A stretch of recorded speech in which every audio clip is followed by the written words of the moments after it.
Hello, good morning students. So अब हम पढ़ेंगे एग्रीकल्चरल प्रैक्टिसेस, डिटेलिंग में पढ़ेंगे। पहले एक बार नेम आपको रिमाइंड करा देती हूँ। फर्स्ट इज बोलो मेरे साथ, first is preparation of soil. First is preparation of soil. Second बोलिए सोइंग, बीज को बोना। Third is adding manure and fertiliser, adding manure and fertiliser. Fast fast थोड़ा, adding manure and fertilisers. Fourth is irrigation, fourth is irrigation. Next क्या है, जो अगर weeds वगैरह हो गए हैं उसमें जो खरपतवार होता है, वीड्स मतलब अनवांटेड प्लांट। अगर हमने खेती की हुई है गेहूं की और उसमें जौ अगर हो गए हैं जौ, तो उनको वीड्स बोला जाएगा उस टाइम पे। तो मतलब जो अनवांटेड प्लांट होते हैं जिन्हें हम नहीं चाहते हैं, प्रोटेक्शन फ्रॉम वीड्स। उसके बाद क्या होगा, उसके बाद उसकी हार्वेस्टिंग होगी, कटाई होगी फसल की, हार्वेस्टिंग। एंड नेक्स्ट क्या होगा, लास्ट में उसको कटाई करके स्टोर कर देना होता है। ये हमने कल पढ़े थे। तो अब हम preparation of soil, sowing, adding manure and fertilizer, irrigation, protection from weeds, harvesting and storage. अब हम पढ़ेंगे आज प्रिपरेशन ऑफ सॉइल के बारे में। तो प्रिपरेशन ऑफ सॉइल के बारे में पढ़ते हैं। वीडियो को अंत तक देखिए, आपको सारे टॉपिक क्लियर होते जाएंगे। प्रिपरेशन ऑफ सॉइल, मिट्टी को तैयार करना। फसल को बोने से पहले, क्रॉप को बोने से पहले हमें मिट्टी को तैयार करना पड़ता है। आपको पता है soil is the uppermost layer of the earth. Earth के अंदर काफी लेयर्स होती हैं, जैसे कि आपको पता होगा क्रस्ट, मेंटल, कोर। और जो सॉइल होती है वो अर्थ की सबसे ऊपर वाली लेयर होती है। सॉइल होती है upper most layer of earth, सबसे ऊपर वाली लेयर होती है। और इसी लेयर के अंदर प्लांट्स ग्रो करते हैं, इसी लेयर के अंदर फसलें उगती हैं, क्रॉप ग्रो करती हैं। और जो लेयर, जो सॉइल होती है वो प्लांट्स को क्या प्रोवाइड करती है, प्लांट्स को वाटर देती है, मिनरल देती है, न्यूट्रिएंट्स देती है। तो ये सॉइल किसको प्रोवाइड करती है, क्रॉप को ये प्रोवाइड करती है। तो प्रिपरेशन ऑफ सॉइल में जो स्टेप्स हैं पहले उनके बारे में पढ़ते हैं।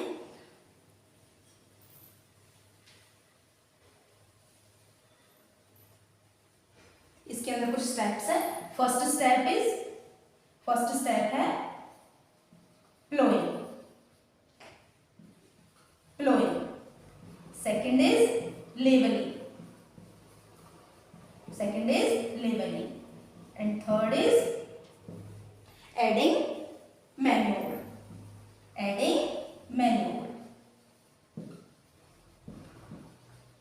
ये हमारे प्रिपरेशन ऑफ सॉइल के steps. Okay, preparation of soil मतलब मिट्टी को तैयार करना। इसके अंदर प्लोइंग होती है सबसे पहले, मतलब जुताई। लेवलिंग मतलब जमीन को समतल करना, एकदम लेवल में करना। थर्ड है एडिंग मैन्योर मतलब उसमें खाद डालना, खाद मिलाना। ओके, तो हम प्लोइंग के बारे में पढ़ते हैं। प्लोइंग जो होती है वो क्यों की जाती है। अब आपने देखा होगा, मतलब खेत वगैरह आपने देखे होंगे, तो उसमें क्रॉप को उगाने से पहले उस जो वो मिट्टी होती है ऊपर की, उसको पहले क्या करना पड़ता है, पलटना पड़ता है। उस मिट्टी को क्या करना पड़ता है, पहले थोड़ा लूज करना पड़ता है, ढीला करना पड़ता है। तो जो प्लोइंग होती है उसका मतलब होता है द प्रोसेस ऑफ लूजनिंग मतलब मिट्टी को ढीला करना, लूजनिंग एंड टर्निंग ऑफ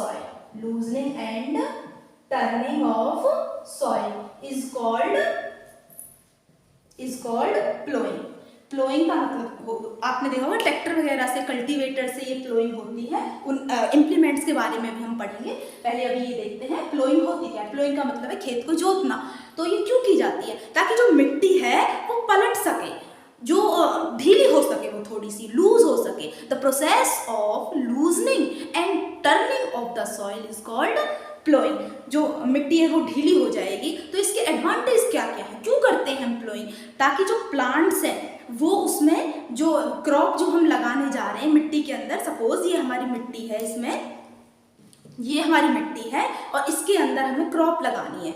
तो जब वो ढीली हो जाएगी मिट्टी, उसको पलट देंगे मिट्टी को कल्टीवेटर के थ्रू, तो जो क्रॉप लगाएंगे हम, जो प्लांट लगाएंगे वो आराम से पेनिट्रेट हो जाएगा, उसके अंदर फ्रीली पेनिट्रेट हो जाएगा। पेनिट्रेट का मतलब होता है उसके अंदर चला जाएगा वो इजीली, और जो सॉइल होगी उसको हेल्ड कर लेगी, फर्मली बिल्कुल अच्छे से उसको पकड़ लेगी। जो सॉइल होगी वो प्लांट को, उसकी जड़ को पकड़ लेगी। फर्स्ट एडवांटेज तो ये हुआ। सेकेंड एडवांटेज क्या होता है? सेकेंड होता है कि जो प्लांट होते हैं, जब मिट्टी ढीली हो जाएगी तो उसमें प्लांट की जो रूट होंगी, ये मिट्टी हमारी, इसमें प्लांट लगा हुआ है तो वो इजीली ब्रीथ कर सकेंगे, सांस ले सकेंगे। जो रूट होगी वो इजीली क्या करेगी, ब्रीथ कर लेगी हमारी जो प्लांट है हमारा। और एक उसका थर्ड एडवांटेज क्या होता है, जो जब हम उसको लूज और टर्न कर देते हैं सॉइल को, तो उसकी वजह से उसके सॉइल के सारे न्यूट्रिएंट्स क्या हो जाते हैं, उसके अंदर मिल जाते हैं मिट्टी के अंदर, जो कि प्लांट को ग्रो करने में अच्छी हेल्दी प्लांट्स ग्रो होता है अच्छा।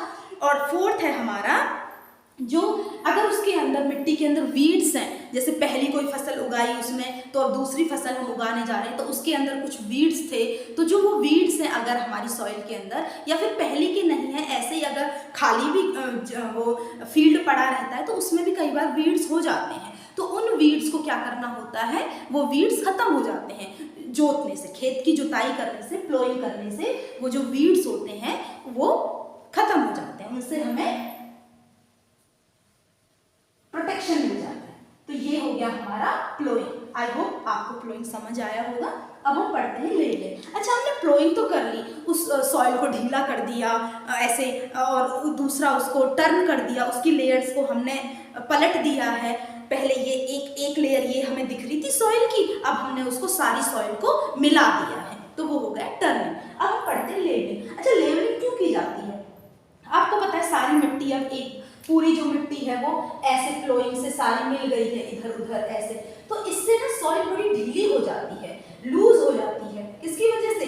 फ्लोइंग की वजह से सॉइल क्या हो जाती है, लूज हो जाती है एकदम से। तो अगर थोड़ी सी भी हवा चलेगी तो उससे क्या हो जाएगी, मिट्टी उड़ने लगेगी अपनी जगह से, या फिर अगर थोड़ा सा भी पानी आएगा तो पानी के साथ बहने लगेगी। दैट मीन्स मिट्टी अपनी जगह से हटने लगेगी। तो मिट्टी अगर अपनी जगह से हटने लगेगी तो उसको क्या कहते हैं, सॉइल इरोजन। क्या बोला जाता है, सॉइल इरोजन। सॉइल इरोजन मतलब होता है मिट्टी का अपनी जगह से हटना, मिट्टी का अपनी जगह से हटना, या फिर मृदा अपरदन। मृदा अपरदन, सॉइल इरोजन को बोला जाता है मृदा अपरदन। समझ आया? अगर मिट्टी अपनी जगह से हट जाएगी तो वो अपने साथ में क्या ले जाएगी, न्यूट्रिएंट्स को भी ले जाएगी, तो जिससे कि प्लांट्स अच्छे से ग्रो नहीं कर पाएंगे। तो उसके लिए किया जाता है लेवलिंग। लेवलिंग क्या होता है, जो मिट्टी हमारी सारी लूज और टर्न हो गई है, पलट गई है, उसको एक लेवल में करना। उसको क्या करना है, एक लेवल में कर देना, ताकि वो अपनी जगह पे सेट हो जाए और उसमें प्लांट्स को ग्रो किया जा सके।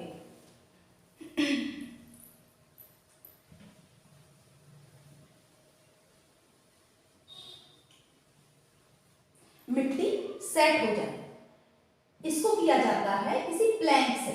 लेवलर होते हैं, उनके अंदर प्लैंक लगे होते हैं, तख्ता, ये लकड़ी के होते हैं, इनसे उसे प्लेन कर दिया जाता है। तो इससे क्या, और कई बार क्या होता है कि जब प्लोइंग करते हैं ना, तो उस टाइम पे सॉइल के अंदर ना क्रम्स रह जाते हैं, मिट्टी के बड़े बड़े टुकड़े रह जाते हैं, क्रम्स। तो वो जब हम लेवलिंग करते हैं, क्रम्स मीन मिट्टी के टुकड़े, बिग क्रैम्स रह जाते हैं, बिग क्रैम्स रह जाते हैं, तो मिट्टी के बड़े बड़े टुकड़े रह जाते हैं, मिट्टी के बड़े बड़े टुकड़े रह जाते हैं, जिनकी वजह से अगर हम इरिगेशन करते हैं, जब वाटरिंग करते हैं प्लांट के अंदर, तो पानी का एक जैसा डिस्ट्रीब्यूशन नहीं हो पाता पूरे खेत में, यूनिफॉर्म डिस्ट्रीब्यूशन नहीं हो पाता। यूनिफॉर्म डिस्ट्रीब्यूशन का मतलब होता है एक जैसा फैलाव।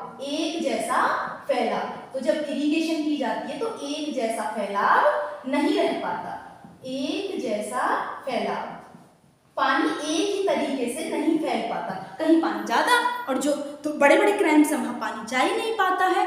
तो इसकी वजह से क्या करनी पड़ती है, लेवलिंग। लेवलिंग जब करते हैं तो ये मिट्टी के जो बड़े बड़े क्रैम्स हैं ये टूट जाते हैं और सारी मिट्टी लेवल में आ जाती है। समझ आया? ठीक है। अच्छा, उसके बाद हम क्या करते हैं, adding manure.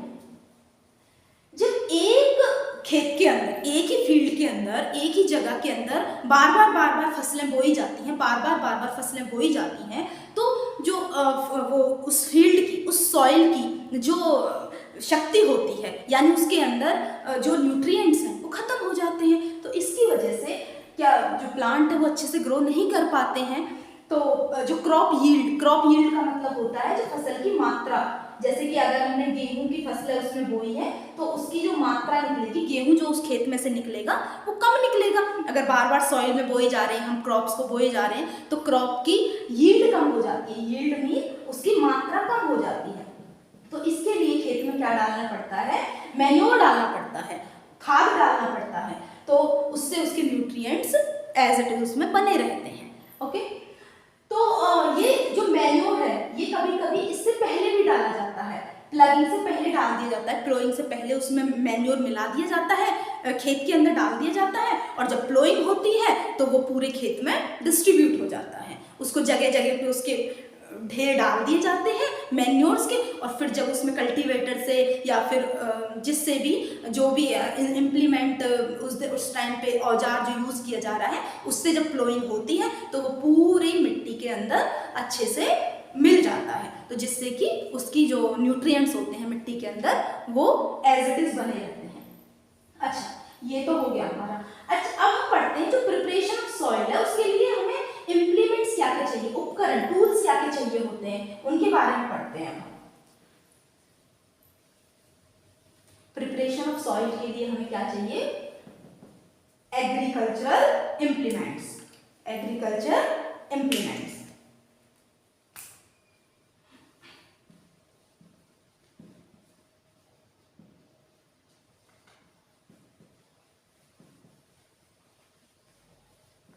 Agricultural implements, implements मतलब औजार या फिर हम बोल सकते हैं टूल्स। अब अगर मिट्टी को हमें लूज करना है, टर्न करना है, लेवल करना है, तो उसके लिए कुछ औजारों की जरूरत तो होती होगी ना। तो टाइम के साथ साथ इनमें भी चेंज आता जा रहा है। पुराने टाइम में, एंशिएंट टाइम में सबसे पहले जो फार्मर्स यूज करते थे वो करते थे प्लो। क्या करते थे, प्लो। प्लो मतलब हल। एक रफली सा डायग्राम मैं आपके सामने बना देती हूँ।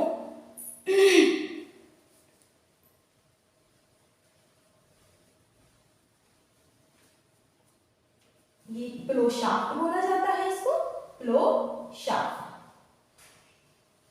ये वुड का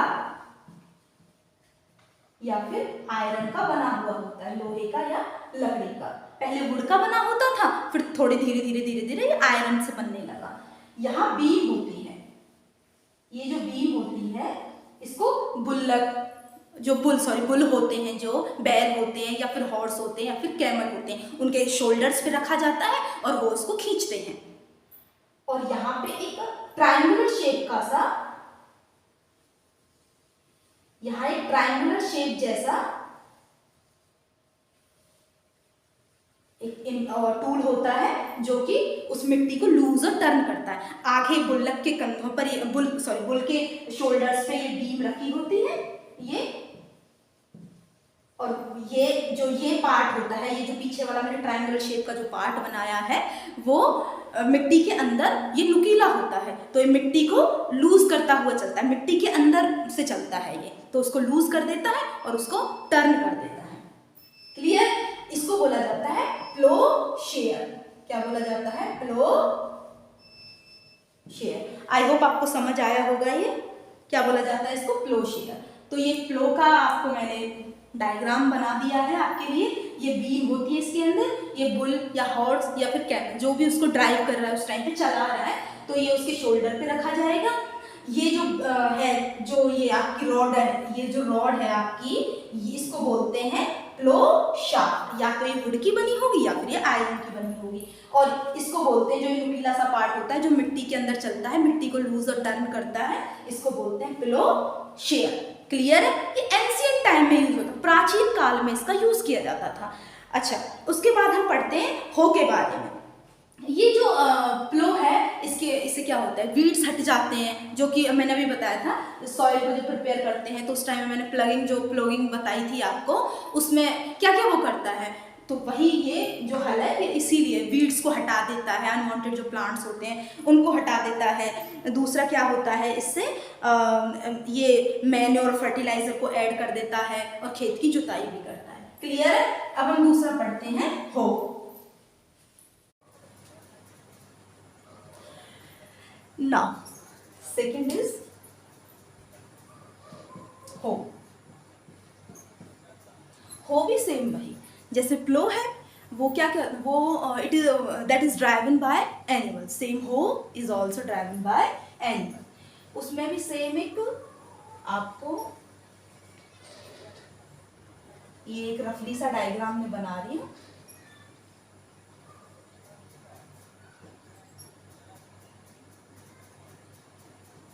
सेम यहाँ एक बीम लगी होती है,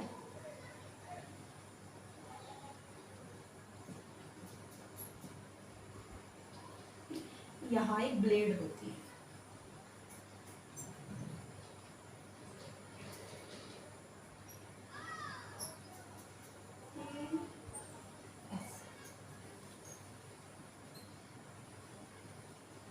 एक ब्लेड होती है, ये बेंट ब्लेड होती है, थोड़ी सी मुड़ी हुई ये ब्लेड होती है। और ये जो रॉड है आपकी, ये आयरन से या फिर वुड से ये बनी है। ये भी वही सेम प्लो की तरह क्या करती है, वीड्स को रिमूव करती है और सॉइल को लूज करती है। क्या करती है? लूज सॉइल को लूज कर देती है and remove weeds. Clear?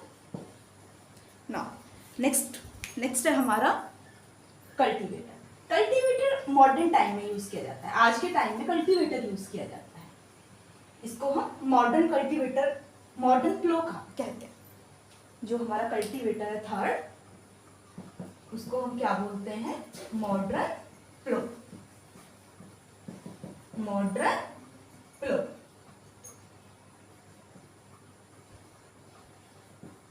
It is driven by tractor, ये ट्रैक्टर से चलता है। It is driven by tractor. Okay, second, सबसे पहले तो ये ट्रैक्टर से ड्राइव होता है।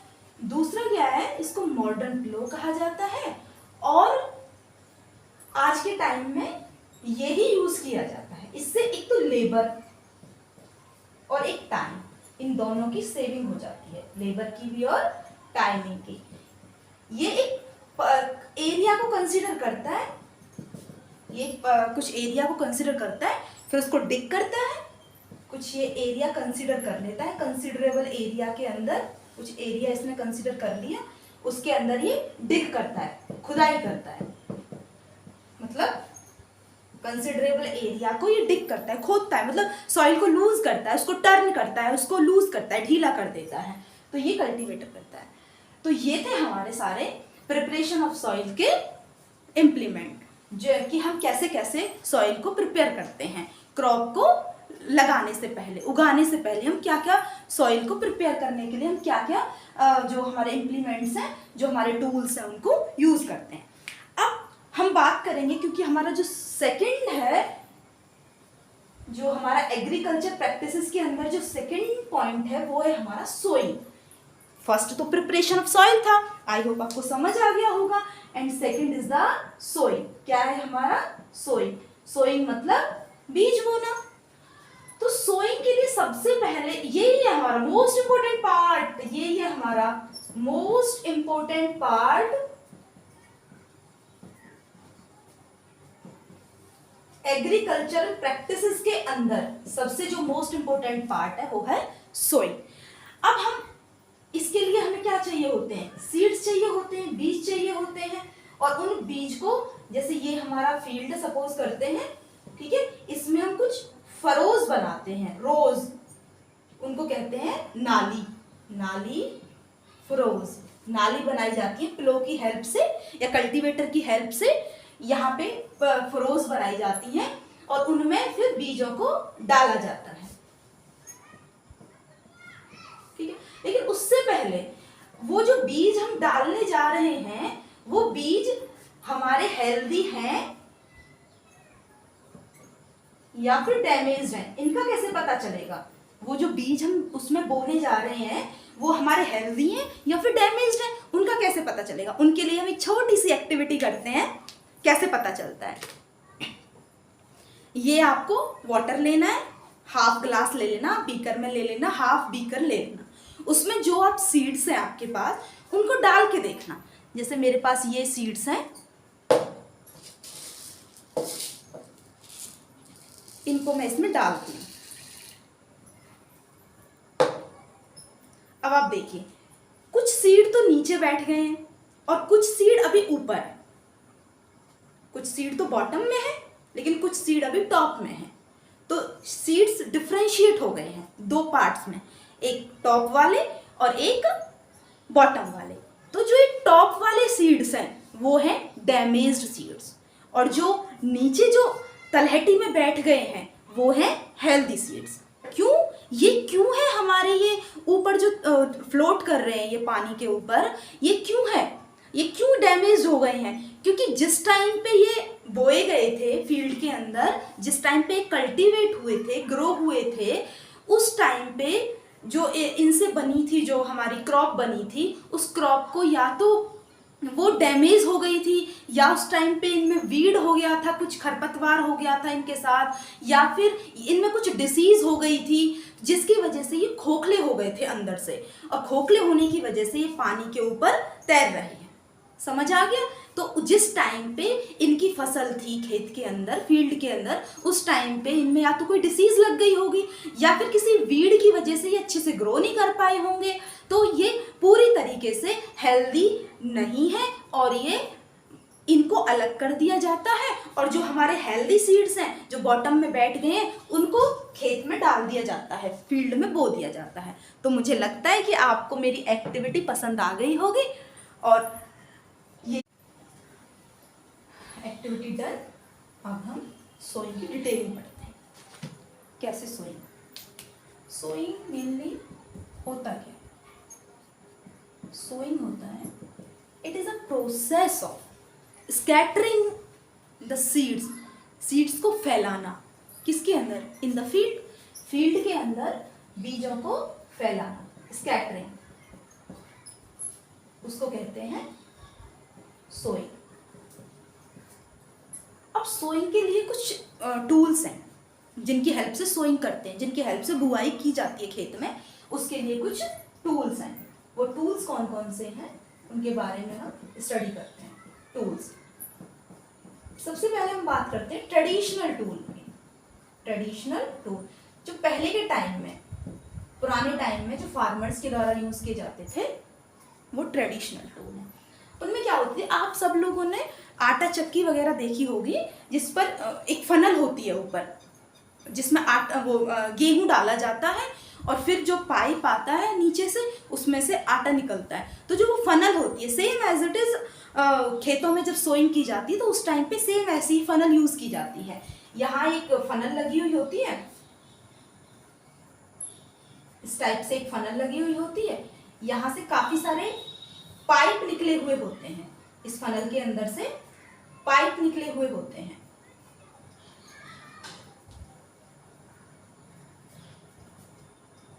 सेम वही आटा चक्की वाली जो फनल होती है ना, सेम वही फनल होती है। इसमें बीज को डाला जाता है, इसमें सीड्स को डाला जाता है और यहाँ से ये जो सीड्स हैं ये निकलते हैं और यहाँ एक नुकीला सा करके एक पार्ट होता है जो मिट्टी के अंदर जाता है, मिट्टी के अंदर पायर्स करता है। पायर्स मतलब एक नुकीला, एक ऐसा औजार जो उसमें एंटर करता है मिट्टी के अंदर। एक नुकीला औजार इसमें लगा हुआ होता है नीचे,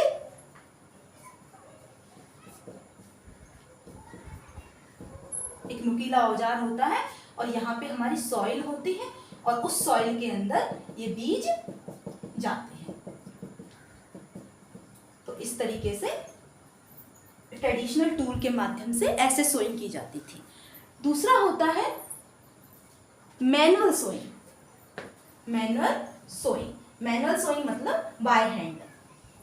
आपको समझ आया होगा जो मैंने अभी बताया था आपको ट्रेडिशनल टूल के माध्यम से कैसे सोइंग की जाती है। दूसरा होता है मैनुअल सोइंग। मैनुअल सोइंग में क्या होता है, बाय हैंड की जाती है ये सोइंग, बाय हैंड। ऐसे हाथ में सीड लिया और ऐसे फील्ड के अंदर स्कैटर कर दिया, फैला दिया, उसको बोलते हैं manual sowing. By hand scattering, by hand scattering. लेकिन इससे इसका डिसएडवांटेज है, क्या है कि अगर हम ऐसे ही सीड को लेंगे हाथ में मुट्ठी के अंदर और उसे फैला देंगे तो क्या होगा, जो बर्ड्स होते हैं वो उनको खा जाते हैं, तो क्रॉप यील्ड अच्छी नहीं हो पाती। क्रॉप यील्ड का मतलब क्या होता है, फसल की मात्रा अच्छी नहीं निकलती, वो खा जाते हैं उसको। तो इसलिए ये मेथड कम यूज़ किया जाता है, मैनुअल सोइंग वाला ये मेथड कम यूज़ किया जाता है। जो नाउअडेज, जो अभी के टाइम में जो मेथड आपका जो यूज़ किया जाता है वो है सीड ड्रिल। क्या होता है वो, सीड ड्रिल।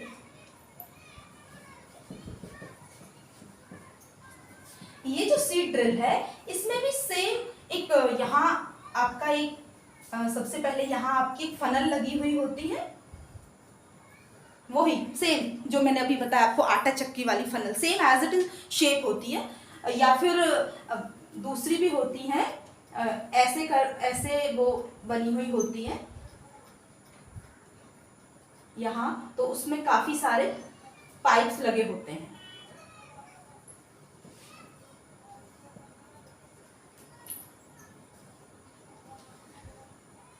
सबसे पहले यहाँ एक रॉड होती है, सॉरी यहाँ रॉड होती है, ये फनल है, फिर यहाँ से कई सारे पाइप आपके निकले हुए होते हैं। ये ट्रैक्टर से इसको कनेक्ट किया जाता है और ट्रैक्टर के साथ इसको चलाया जाता है। इसमें जो प्लो है उसने जो सॉइल के अंदर जो मैंने अभी आपको बताया था, जो फरोज बनाई होती हैं, जो सॉइल के अंदर जो फरोज बनाई होती हैं प्लो ने, जो लाइंस मतलब जो नालियां बनाई होती हैं, जो लाइंस बना दी होती हैं सॉइल के अंदर, फरोज मतलब नालियां, कौन बनाता है, प्लो। जब हम प्लो करते हैं फील्ड को तो उस टाइम पे ऐसी नालियां बनाई जाती हैं खेत के अंदर, फील्ड के अंदर, तो उनके अंदर जो जो पाइप में से निकलने वाली जो सीड हैं वो ऐसे नालियों के अंदर सेट हो जाते हैं। इनके अंदर जो सॉइल के अंदर जो लाइंस हैं उनमें सेट हो जाते हैं। और इसका एक और बेनिफिट है, जो सीड ड्रिल है उससे सोइंग करने का एक बेनिफिट ये भी है कि जो ये बीज हैं इनके ऊपर मिट्टी ढक जाती है, इनके ऊपर मिट्टी कवर हो जाती है। मिट्टी कवर होने की वजह से क्या होता है, ये it is not eaten by birds, ये बर्ड्स के द्वारा नहीं खाए जाते हैं। और एक दूसरा इसका और भी इसके काफी सारे एडवांटेज हैं। सबसे पहला तो ये it is they are covered by the soil, cover ये सॉइल से ढक जाते हैं तो इनको डायरेक्टली बर्ड्स नहीं खा पाते। दूसरा ये एक इनके बीच में जो स्पेस होता है वो पर्टिकुलर मतलब एक अच्छा स्पेस होता है जो पौधों के लिए होना चाहिए, ताकि सारे पौधे इक्वली डिस्ट्रीब्यूट होते हैं, यूनिफॉर्मली डिस्ट्रीब्यूशन होता है सारे प्लांट्स का, और वो एक मतलब अच्छे स्पेस पर, पर्टिकुलर स्पेस पर उन लगे हुए होते हैं। जो सीड होते हैं वो एक बेटर उनके लिए जो स्पेस होना चाहिए उसी स्पेस पर वो मिट्टी के अंदर पेनिट्रेट होते हैं। एक ये मतलब मिट्टी के अंदर कितना पेनिट्रेट होना है, कितनी डेप्थ तक जाना है सीड, तो उस अच्छी जो डेप्थ होती है वो बेटर डेप्थ होती है। अच्छी डेप्थ पर जो सीड ड्रिल है वो उसको, जैसे ये आपकी मिट्टी है यहाँ, ये बीज है, तो उसको कितना अंदर इसमें जाना है मिट्टी के अंदर, तो जो वो डेप्थ है सीड ड्रिल के माध्यम से वो डेप्थ भी अच्छी डेप्थ तक जो सीड है वो जा पाता है। इससे क्या होता है कि जितनी वो एक पर्टिकुलर डेप्थ तक जाएगा, अच्छी डेप्थ अगर होगी तो जो सॉइल के अंदर से, क्योंकि जो क्रॉप जो सीड है वो क्या लेता है, न्यूट्रिएंट्स लेता है, वाटर लेता है, सब कुछ सॉइल के अंदर से लेता है, तो वो उसको अच्छे से मिल पाएगा। क्लियर है? तो सीड ड्रिल आज के टाइम में ही यूज की जाती है और ये बहुत अच्छा एक टूल है सोइंग करने का। अच्छा, अब मैं एक बात मैं आपको बताना चाहती हूँ। कुछ जैसे मैंने अभी आपको ये मेथड्स बताए हैं, कुछ आपके पास क्रॉप ऐसी होती हैं जिनका ऐसे डायरेक्ट नहीं बोई जाती। जैसे मैंने अभी बताया है कि सीड ड्रिल खेत में चलाई जाती है, फील्ड में चलाई जाती है और उस फनल के अंदर सीड डाले जाते हैं और उसके साथ पाइप्स कनेक्टेड होते हैं। उन पाइप में से वो सीड निकलते हैं और जो पाइप हैं उनके एंड में एक नुकीला सा औजार लगा हुआ होता है जो सॉइल के अंदर चलता है और उनमें से बीज निकलते हुए जाते हैं और एक पर्टिकुलर इंटरवल पर वो सेट होते चले जाते हैं। लेकिन कुछ क्रॉप्स ऐसी होती हैं जो ऐसे नहीं बोई जाती हैं, वो एक दूसरे मेथड से बोई जाती हैं, उसको कहते हैं सीड ट्रांसप्लांटेशन। क्या बोलते हैं उसको? Seed transplantation.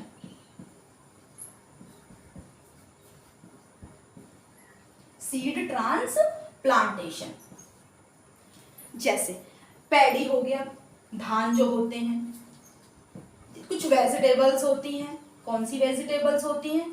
जैसे टमाटो हो गई, जैसे चिली हो गई।